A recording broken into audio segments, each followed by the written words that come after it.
guys. Today I'm with Dr. Zishan Aftab, and today we will be talking about the GP pathway in Australia, especially the FSP pathway. But first, I would like to introduce Dr. Aftab and ask him for a quick background of his journey so far in medicine. Welcome. Thank you, Fraz. Wa alaikum assalam, and peace to you as well. Basically, I graduated in 2008 from Pakistan and from National Medical College, and I have got like 15 years plus experience. Mm-hmm. I've got already a fellowship degree on my account in general surgery, but as it turns out, the burnout can be sooner than you expect. And because of some family situations, I ended up in another fellowship training program, and here I am starting the FSP career pathway in general practice. Yeah, so this is a short and quick background. That's good. Did you say you had a fellowship in surgery in Australia or Pakistan? I'm a fellowship surgeon. I am a fellow surgeon in Pakistan, actually, Okay, not in all right. Australia. All right. So when did you move to Australia and when did you give AMC and all of that? Again, a long story, but quite interesting, but I'll try to make it as short as I can. So this Sure. was in 2008 when we graduated, completed our fellowship, our internship or house House job, job. Yep. 1 year house job in 2009. And then I decided that I'll move to a developed country for better training and for a better lifestyle. So in 2009, I attempted AMC, passed it in one attempt. At that point of time, it was easier to get a job after AMC MCQ examination. So I got a job in actually, it turned out it wasn't that easier. So just depends on the luck and also the right timing of the CV landing to the right hospital.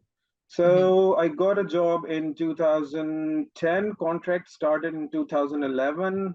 In 2012 mid, I did have to go back to Pakistan because of a drastic family change. Yep.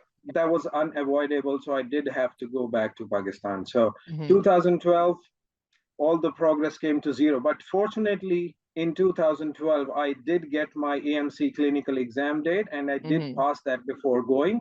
And at that point of time, my all rotations in mandatory rotations in general medicine, surgery, and emergency were complete. So I got the general registration, went back to Pakistan and kept practicing there, started a new fellowship there in general surgery, completed that fellowship, and also worked as a specialist. Then returned last year in Australia again because I have general registration already. So yeah, so this is the short story. Very interesting and very impressive. Your courage not to give up all these years was very commendable. I think the message to the juniors here is not just regarding the FSP. The message is it's never too late. So if you want to start things, it depends on you. The world is not observing you. The world does not care about you. So whatever you want to do, you can do at any stage in your life. Before we get to FSP, why general practice in particular? General practice in particular, because to be honest, at this point of time, I do have to maintain a balance between my family life and my finances. So I do have to maintain a specific lifestyle, which I've gotten used to over the period of years. So I want some time out of my job, plus I want enough financial support coming so that I can continue that. And also I want to give some of that time to my kids. So a general practice, in fact, gives that work-life balance in your life and the freedom to spend life at your own terms. So this is why general practice. Otherwise, there were harder pathways of going through the specialist assessment category and doing some of the training again and doing the surgical thing again. So now, as you must know, in Australia, there's a lot of pathways in GGP. There's the AGPT pathway, and FSP pathway. So what made you go for the FSP pathways compared to the other pathways? So I do agree that there are a lot of pathways. Again, because I'm relatively, you can say, relatively fresh in Australia again. Mm. I do not have a very broad knowledge of all the pathways available, but as far as I know, AGPT pathway is the most standard pathway which is Yes. used by most of the candidates. So it's a hospital-based pathway. People go through hospital terms, and Mm-hmm. I think a couple of years is completed in the hospital, and then they enter into I think into it's 1 year hospital, 2 years in GP. So you're close. Yeah. yeah, okay. So 1 year hospital. So I did not have that when I landed here in November Mm. last year, Okay. 2022. Hmm. So that's why I chose FSP pathway to be the pathway that I need, so that I can get a straightforward entry into it rather Hmm. than spending 2 years in GP. Now, to get into the specific FSP, what is the process? How do you apply? What documents, etc., do you need? And if you could share your screen and show us any website or something, that would be helpful as Yeah. well. So what happens for us is that you Mm. basically, so now is the application intake going on for the next term. Mm-hmm.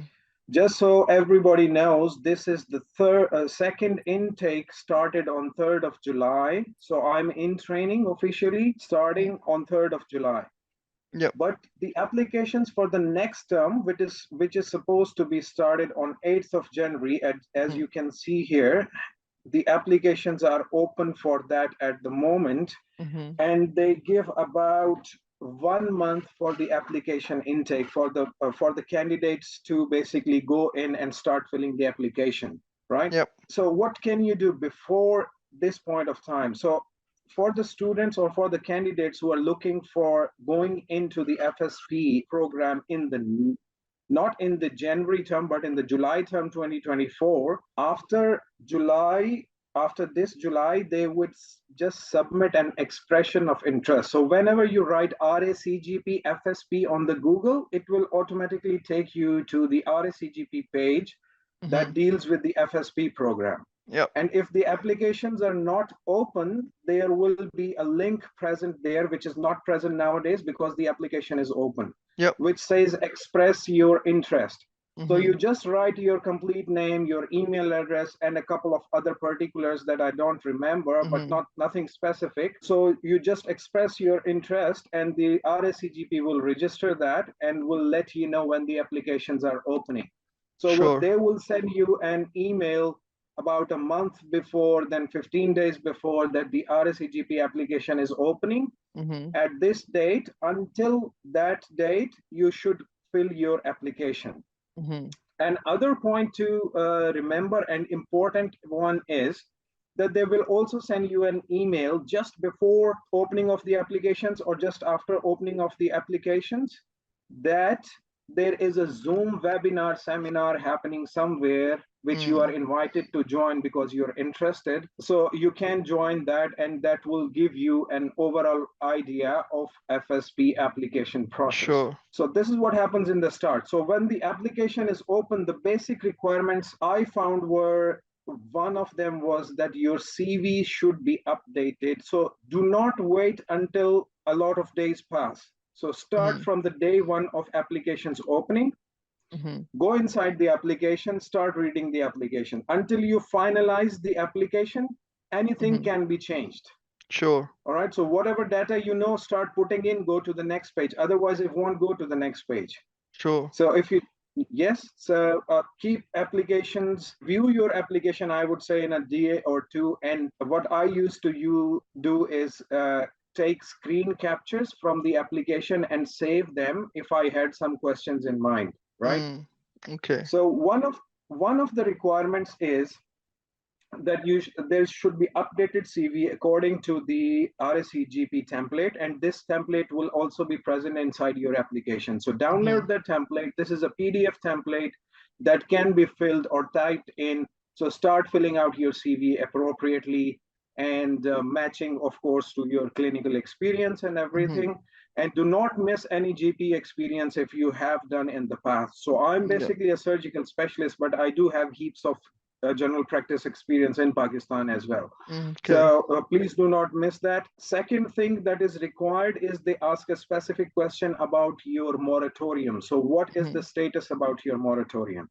So you should know that from your PRODA account. So the end of your moratorium is mentioned in the PRODA account.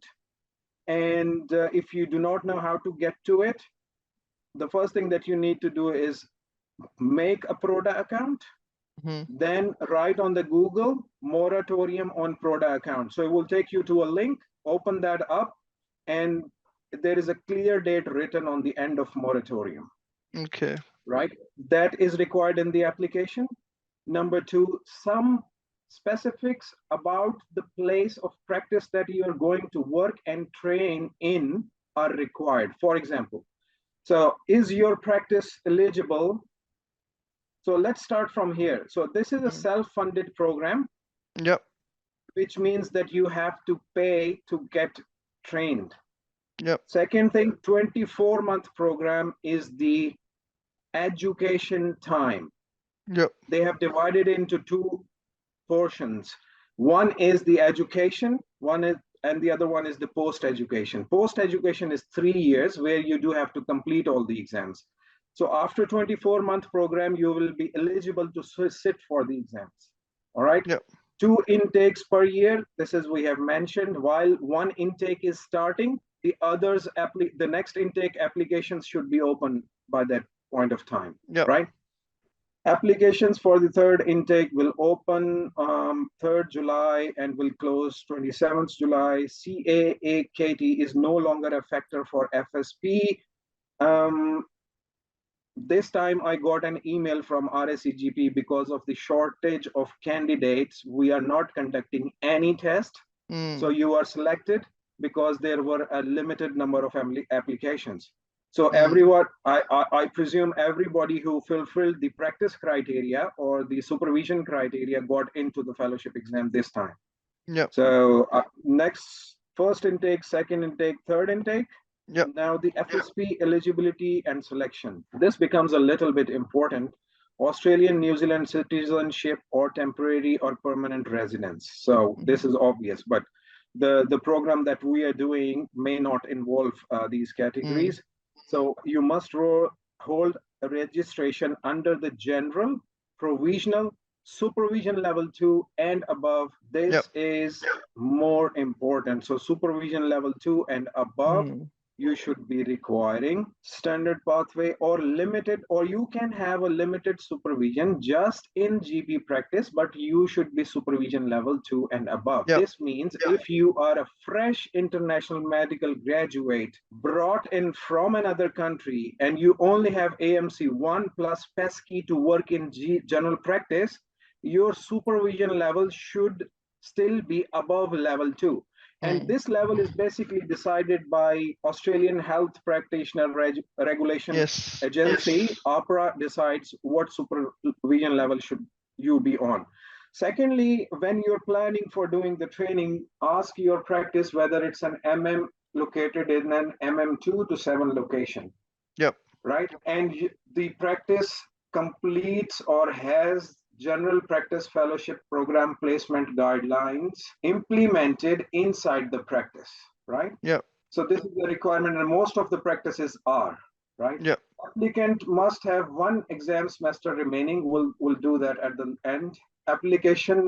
Applicants must submit a new application for every intake they apply for. So these are basically the main requirements. The third the requirement that is not mentioned here is there should be one on-site FRA CGP fellow person available for your supervision. Otherwise, it's not important that he is a supervisor before or not. At least this time they did not expect that. So the email exactly was, even if your proposed supervisor has not been a supervisor before, we are happy to work with them and Mm. on an ongoing time-based process to guide them how to Mm. supervise you. So that is not an issue. So at least one FRAC GP or fellow general practitioner should be available to Mhm. provide you with supervision. And then these MM27 location supervision level 2 or above should be fulfilled. Next comes fees. So fees, if you see year one cost per term. So in the first year, you will be spending $20,000 Yeah. in the first year. Mm. So 10,000 for one term, 10,000 for the next, Mm. 20,000. Year two is 6,000 per term. That means 12,000 in the next year, Mm. right? So this collectively comes down to $32,000 for 2 years education period, Yeah. right? At this point of time, they have not mentioned anything regarding the post-education period. So I Mhm. suppose that that is not paid. Okay, so this fee, we do have to pay to the RACGP on their account, Mhm. and you don't have to pay it in total at once. So I got it in like on a payment plan where they do the payment. So I did first deposit for $3,500, Mhm. and then in a couple of months' time, I'll do 1,600 per month for 5 months. Mm. So that is going to be 10,000 for the first term, Mhm. right? Then you have to maintain RACGP membership fee, registrar Mm. 1 July $4.83 Australian dollar per year. Mhm. Okay. So another important point for us, when I was doing the application, people asked me to basically do the paid membership of the RSCGP. So then I called them and I asked them whether I need to be a paid member, because if you be a paid member without being a trainee, Mhm. you do have to pay a hefty amount, at least 2 times more than this. Mhm. So they said to me, no, you don't have to be a paid member of the RSCGP at the time of application. Mhm. So if you want to save some money, do this thing when you are starting in your program so that you can get registrar rates, which is $483 per year. Yeah. Otherwise, I was looking at 1,500 or or so for the paid membership. So Sure. until you become accepted in RSEGP as a trainee, you Mm. don't have to do this. And they will send you an email with an invoice and all that. So don't worry about that right now. So Mhm. just make an account, register yourself with RSEGP, and start doing the application. This is what is needed. Did mention on the website that an off-site supervisor is possible when I was doing the application, Mhm. right? So I felt that I have a choice of making an on-site or an off-site supervisor. That Mhm. basically gives you liberty. If you are interested in another person who is more experienced, then you can choose that. But Mm. when we called them, they said, no, it's there, but it's not for the first 3 months or 6 months, you need an on-site supervisor. Yes, So makes sense.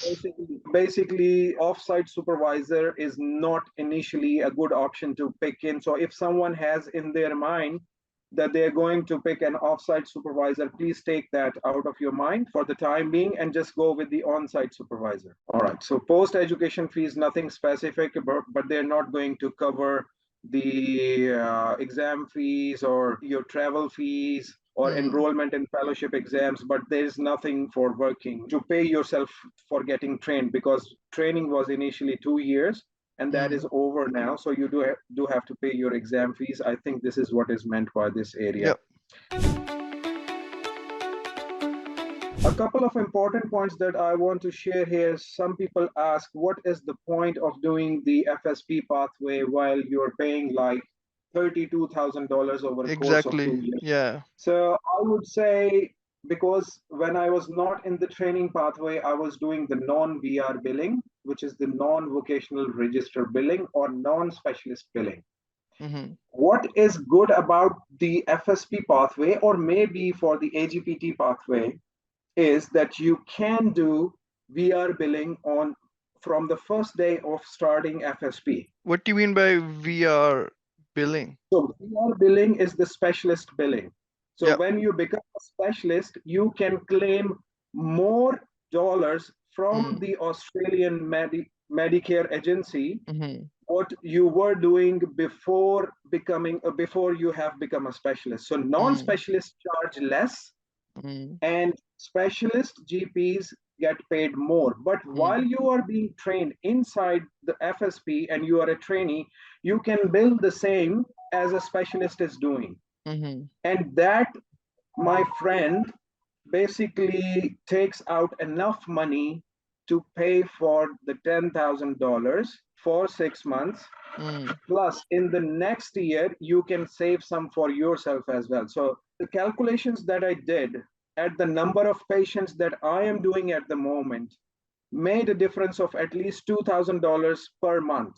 mm, If I go on FSP and start billing VR rates, which are the specialist rates or the mm, vocationally registered rates, then there was a difference on the same patients of at least $2,000 per month. mm. So that Yeah. makes about $12,000 in 6 months, Mm, yeah. right? So I can pay for FSP easily. That is not an issue. Okay. Mm, yeah. So this is how you justify going on FSP pathway. Yeah, I wanted to ask just to clear things up. For FSC pathway, you need to apply for the pathway and get a job separately. Isn't that correct? Yes. So if you're not working as a GP, I was already working as a GP Mm, at a practice, and my practice has a fellow already here who is willing to supervise me, and the practice fulfills the requirement of being in MM2 to 7 area, right? So if someone is looking for entry from a hospital area, yes, they do have to find a practice which is located in MM2 to 7 mm, area, and it has got a fellow GP who is willing to supervise you mm, on a daily basis. So you do need to find a contract, or you already are working in. So I had already a contract, so that was mm, not a problem for me of 3 years. So unless you get a contract, it will be difficult to get into mm. FSP. So yeah. In summary, it's a 2-year course. You have to pay for it yourself, and after 2 years, you're eligible to sit the RSA GP exam. And if you pass that exam, you're basically a consultant GP. Is that correct? That's right. That's So good. you Yeah. have to, now we come out to this point, which says here, it was very difficult for me to understand in the beginning, this statement. Applicants must have a minimum of 1 exam semester remaining to complete all fellowship examinations. Mm-hmm. So after your 2 years are over, you get 6 exam semesters. But Okay. you should pass your fellowship examinations while your 1 exam semester is remaining. So you got 2.5 years to pass your fellowship examinations after you complete your initial 2 years of training program. Mm, Now, what happens if someone doesn't do that? I am not too sure. mm, As I go into the training and get to know further around the FSP pathway, I'll be able to answer that question. But at this point of mm, time, everyone should target the first exam. Maybe they have to take some time out for preparation, or mm. maybe they have not. If they are intelligent, if they are not intelligent enough as I am, then I do have to take some time out. You'll be fine. Basically, once you enter the pathway, and if you and from when you enter until you pass the exam to become a GP consultant, it's 2.5 years in theory, correct? Yes, in theory, yeah. Yeah, all right. Any final tips and tricks for the FSP pathway from your side? Final tips and tricks. Do attend the Zoom webinar seminar once they send you at the opening of applications to Mm-hmm. know about the FSP application process. Just find an on-site supervisor. Do not waste your time in the thoughts that you will be good with an off-site supervisor. The supervisor does not have to be special, just a fellow, maybe not an approved supervisor, that is fine too. And start the application process as soon as possible on day one if you can, please. Okay. Okay. And then go through the application, make a good appealing resume and submit that, and do prepare for an examination mentally, because this time there was no examination. There may be another time where there is an Mm, examination, or there may not be. We do not know, but mentally get yourself prepared. If there is an examination, I think the people who are coming from the hospital pathway, it should not be difficult for them to clear that yeah. exam. Yes. And there was no interview in this pathway, correct? No interview. No Okay. interview done. No. Okay. And the very important thing, sorry, the last but not the least, if you do have any questions, just write RACGP and FSP and contact us, fspadmin.org or dot, this is their email address. It Mm-hmm. should be in the contact us area, maybe at the end of this. So if you have any queries, you can call us or fspadmin.racgp.org.au. They reply very fast. If you think you do not have time, please call this number. The waiting time is not long. All right. If Okay. you miss one intake, you are 6 months late. Do not Mm. waste your time doing the job, but not being counted as training. Okay. Okay. Thank you so much, Dr. Aftab, for your time. We No really problem. appreciate it. Thank you. Thank you. Anytime. If you do have Thanks. more questions, we can get together at any other time. All Sure. right. Thank you.